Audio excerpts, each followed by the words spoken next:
Friends, જય શ્રી કૃષ્ણ. તો આજે મમ્મી તમને એકદમ નવી રીતે રીંગણનું શાક બનાવતા શીખવાડશે, જે તમે ક્યારેય નહીં બનાવ્યું હોય. આ રીંગણનું શાક ખાશો ને તો તમને એમ નહીં લાગે કે તમે રીંગણાનું શાક ખાઓ છો. અને કોઈ ગેસ્ટ આવ્યા હોય ને તો ફૂલ ડીશમાં પણ તમે બનાવી શકો છો. અહીંયા આપણે આ રીતના 500 ગ્રામ રીંગણા લીધા છે. રીંગણામાં બી ઓછો હોવાથી રીંગણા બહુ સરસ આવે છે. રીંગણાને આપણે ધોઈને લીધા છે તો તેને હવે આપણે ડીટીયાથી અલગ કરી લેવાના છે. અને બધા જ રીંગણાને આપણે આ રીતે ટોપા કાઢી અને લૂછી લેવાના. પાણી ન રહેવું જોઈએ, એટલે રીંગણાને પહેલા જ ધોઈ લેવાના. અને હવે રીંગણાની આપણે આ રીતે ચિપ્સ બનાવી લેવાની છે.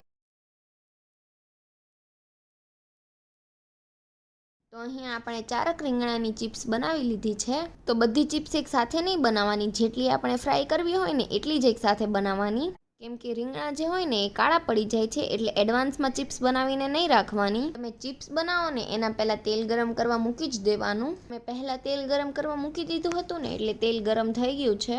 તો આપણે આ ચિપ્સને ફ્રાય કરી લેવાની છે. એકદમ લાઇટ ગોલ્ડન કલર આવે ને ત્યાં સુધી તેને ફ્રાય કરવાની છે. મીડિયમ ફ્લેમ પર જ ફ્રાય કરવાની છે. તમે જોઈ શકો છો કે રીંગણના ચિપ્સનો કલર એકદમ ચેન્જ થઈ ગયો છે. અને આ રીતની એકદમ સરસ રીતે તળાઈ જાય ને પછી તેને બહાર લઈ લેવાની છે. અને બીજી ચિપ્સ કરીને તેને આપણે તળી લેવાની છે. તો આ રીતે બધા જ રીંગણાની ચિપ્સ કરીને તળી લેવાની. તો તમે જોઈ શકો છો કે અહીંયા આપણે બધી જ ચિપ્સ તળાઈ ગઈ છે. અને અડીએ ને તો એકદમ સરસ સોફ્ટ થઈ ગઈ છે. અને આ રીતે રીંગણાની ચિપ્સ લાઇટ બ્રાઉન કલરની થાય ને ત્યાં સુધી તેને ફ્રાય કરી લેવાના. તો ચિપ્સ તો તૈયાર થઈ ગઈ છે. તો હવે આપણે એક મિક્સરનું જાર લેવાનું છે. તો અહીંયા આપણે અડધા કપ જેટલા શેકેલી શીંગના દાણા લેવાના છે. તો અહીંયા શેકેલી શીંગના દાણા લેવાથી શાકનો ટેસ્ટ બહુ જ સરસ આવે છે.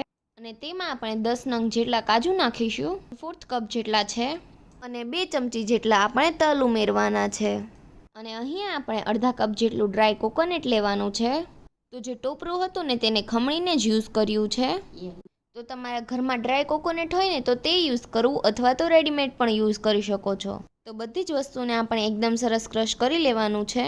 તો આ રીતનો પાવડર છૂટો રહીને એ રીતનું ક્રશ કરવાનું છે.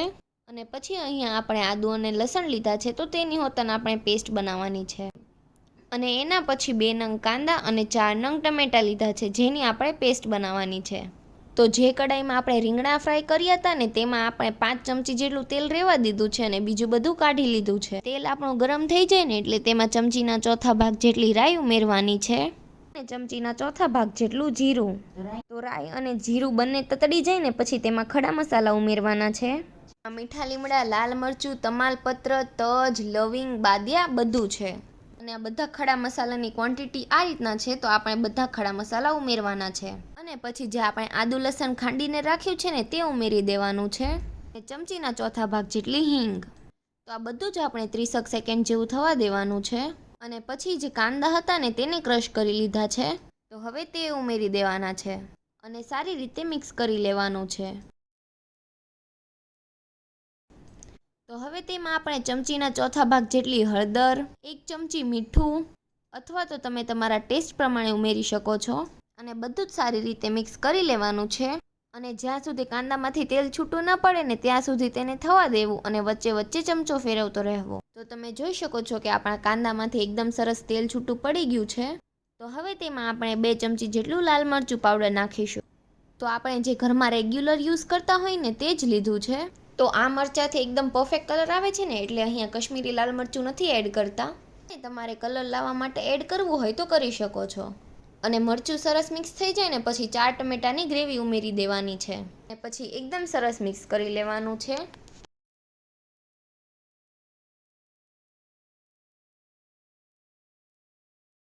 તો અહીંયા રીંગણાનું શાક છે ને એટલે અડધી ચમચી જેટલી ખાંડ ઉમેરવાની છે. તમે ખાંડની જગ્યાએ ગોળ પણ ઉમેરી શકો છો. તો ગોળ તમે તમારા ટેસ્ટ પ્રમાણે ઉમેરી શકો છો. તો હવે તેને આપણે ઢાંકીને સ્લો ફ્લેમ પર તેલ છૂટું પડે ને ત્યાં સુધી થવા દઈશું. અને વચ્ચે વચ્ચે ચમચો ફેરવતા રહેશું. તો તમે જોઈ શકો છો 10 મિનિટ જેવું થઈ ગયું છે અને ગ્રેવીમાંથી એકદમ સરસ રીતે તેલ છૂટું પડી ગયું છે. તો હવે તેમાં આપણે જે કાજુ, સિંગ, તલ અને ટોપરાનો પાવડર રાખ્યો હતો ને તે ઉમેરવાનો છે. તેને મિક્સ કરી લેવાનું છે. અને ફરીથી ઢાંકીને 5 મિનિટ જેવું થવા દેવાનું છે. 5 મિનિટ જેવું થઈ ગયું છે ને તો હવે તેમાં આપણે થોડુંક પાણી ઉમેરવાનું છે. અને તમારે પતલી ગ્રેવી કરવી હોય ને તો થોડું વધારે પાણી ઉમેરવું. તો અહીંયા ગ્રેવી અમારે થોડી થીક રાખવી છે ને એટલે પાણી ઓછું ઉમેર્યું છે. તો પાણી ઉમેર્યા પછી ફરીથી 2 મિનિટ જેવું થવા દેવાનું છે. તો આપણી ગ્રેવી એકદમ સરસ રીતે ચડી ગઈ છે અને ઉપર તેલ પણ આવી ગયું છે. આપણે જે રીંગણાની ચિપ્સ ફ્રાય કરીને રાખી છે ને તેને ઉમેરી દઈશું. એકદમ સરસ મિક્સ કરી લેવાનું. નાખ્યા પછી પણ આપણે 2 મિનિટ જેવું થવા દઈશું.